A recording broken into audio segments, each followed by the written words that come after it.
Good morning, guys. Another day here. Starting to work on the Scout. I finally got everything stripped off and we are going to be cleaning up this frame. So it doesn't necessarily need it, but I just want it to look good. This frame is kind of crusty, but it's very solid.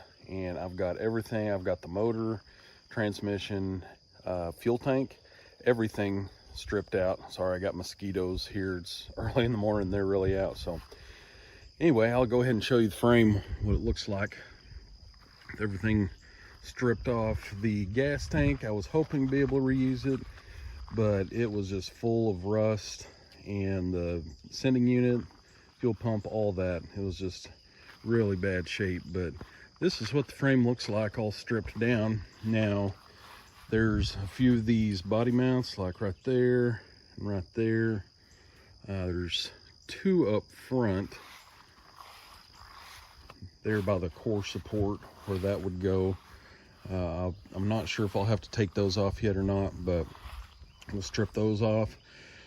After I get this frame all painted, or partially painted anyway, we're going to go in. We're going to rebuild all the suspension, new shocks, new U-joints, all that. And I have, this is a 95 Blazer frame, and I have a 2000 4L60 in transfer case out of a Blazer. And then I just picked up a 2000 model 4.3 out of a Silverado. We're going to put those together, put them in this frame after, you know, it's all painted and everything. I was able to keep, and I'm going to utilize the factory brake lines. Hopefully the exhaust I can use. I mean, it might need some fixing, but anyway, I'm going to get started on this. I'm going to be wire wheeling this whole frame, rear end, everything, and painting it, make it look nice. And I'll come back and update this after I make some progress. All right, hey guys, I am back. It's been couple weeks since the last little bit there that I recorded, but I have made some progress on the Scout frame, and I'll be adding it to this video here, as you see. And I got the frame all cleaned up, got it degreased, power washed, and painted. So I'll go ahead and show you that. It is in the shop now, so looks much better. Still got a little touch up here and there, and stuff to do on it, but I mean, I'm really just doing this to kind of protect the frame and make it look a little better. I guess I'll go over what I've done so far. The shackles were pretty rusted out, and the bushings I wasn't totally sure about, so I went ahead and got new bushings, leaf spring bushings for both sides. And the old shocks looked pretty tired. I didn't want to chance it, so got these Gabriel load riders, pretty sweet looking.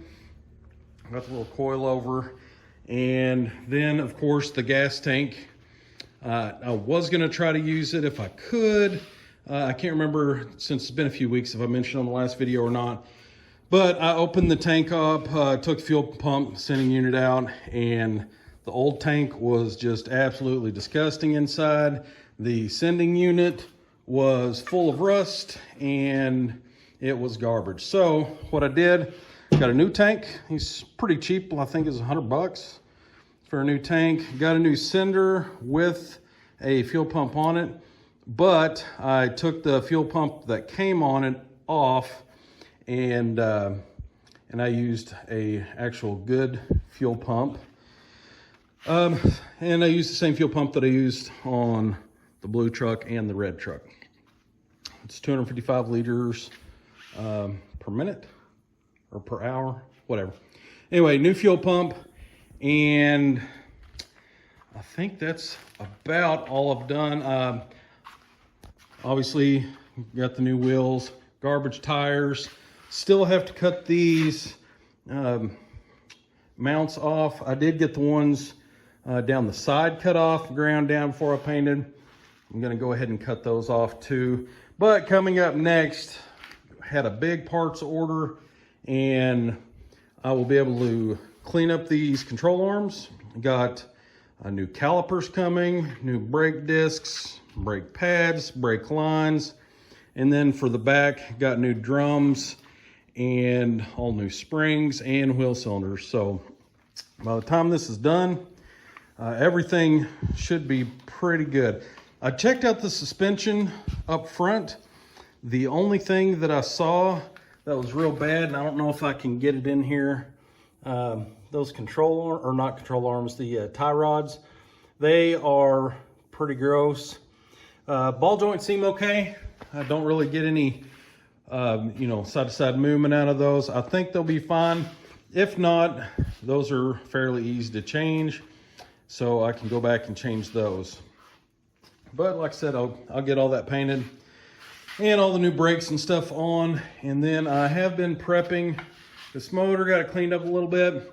Am going to see if I can change the exhaust manifolds on this engine from the original engine to this engine, because it's got emissions port on the other side. It's got one right here, and then it's got this EGR, whatever it is. I took the hose off, but it went up to the intake.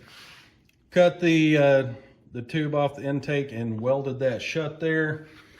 I think I just put a little nut in there and then welded it to plug up that hole. But that is where we're at. Hopefully I can get all these brakes done and stuff and drop this motor in. I'm not positive yet about the oil pan, if it's going to clear on the transfer case, or not transfer case, but the front axle.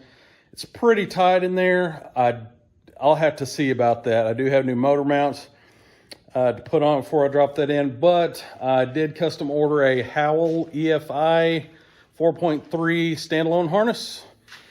And I've got the 411 ECM in, and it is programmed and ready to go. So as soon as I can get that dropped in, we'll see if everything fits and hopefully just drop that in. After that, this chassis is pretty much done and ready to start working on getting the body off that. Now, I think what I'm gonna have to do is, I think I'm gonna buy a gantry crane to lift that off. I know I've seen a lot of people say that they just use like a cherry picker and sawhorses and stuff, but I think since I'm not really experienced with swapping a body onto a new frame, I know that I'm gonna have to be lowering it and raising it, and so I can get it all centered. And I don't wanna be fighting with a cherry picker and moving it back and forth from the front to the back to do that. So I'm just gonna get the gantry crane, probably build a little frame out of square tubing on the inside with a lifting point so I can lift it and keep it somewhat level while I'm doing that. But that is it for right now. I will come back whenever I start getting the front suspension and the brakes done. Hey guys, welcome back. I guess it's part 3 of part 2 of the Scout build. So the last part I left off, I just got in the gas tank and shocks in. Finally got all the parts in for the front end rebuild, and I'll show you what I did with that. So I ended up just looking, I wasn't gonna replace the ball joints, and I was questionable about the tie rods. They looked a little sloppy, but what I ended up doing is I was thinking about replacing the upper control arm bushings, and after looking at the bushings, I think they were about $20 for the bushings, and then another $25 for the ball joint. So it was about $45. Well, I got on Amazon and they had upper control arms with bushings and ball joint. A set of them was about $55 or $60. So I just went ahead and bought new control arms with all that stuff already in them. And then new shocks, new brake discs. I've got new brake pads. I am still waiting on calipers. I ordered some and they did not fit.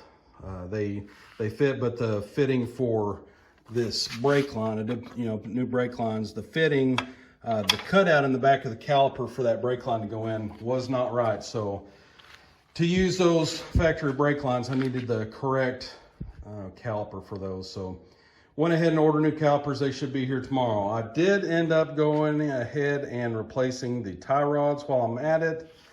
Did that on both sides. So that is about it. I did do a front end alignment on it. I got these little front end alignment tools right here off of Amazon because my red truck that I built a little while back, it was really far out of alignment. Took it to an alignment shop and they could not align it because their computer could not hook up to it because the back wheels were inset too much. So I could not get it aligned here where I live. So I just had to do it myself. Glad I bought those tools because this is the second alignment that I've done.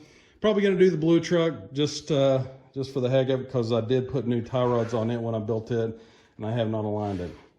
But anyway, still got to grease the ball joints and tie rod ends. But that is about it. The front and rear chassis. Oh, I didn't mention, on the rear end, I did do all new brake drums, new springs, new wheel cylinders, and I did break a brake line. You can see that copper one there. I broke it whenever I was taking it off, so I had to make a new brake line for that. But anyway, this chassis is about rebuilt. I mean, I did not replace some stuff. Like I do have some sway bar bushings, and I did not replace the idler arm. Bushing on that looked good. It does not look worn out. So I think that's good. Next video, I'm going to start putting this 4.3. I'll probably drop it in first to make sure the oil pan will clear that front axle there before I put the transmission on. Got the transmission sitting over there. It's supposed to be good. I guess we'll find out. I am going to have to replace the little control solenoid. I can't remember the name of what it's called. It's like an actuator. They're on the side of the transmission. Got a new transmission filter and pan gasket there. Need to clean that transmission up a little bit. But anyway, Scout project is starting to come together. Get that engine in there, test fire it, make sure it runs before we start working on throwing that body on there, because just watching Pratt's Workshop videos, that motor sits so far forward, it's going to be real hard to work on for a lot of stuff once the body's on. So we'll get that started up, and next video is going to be engine and transmission. So we'll see you next time.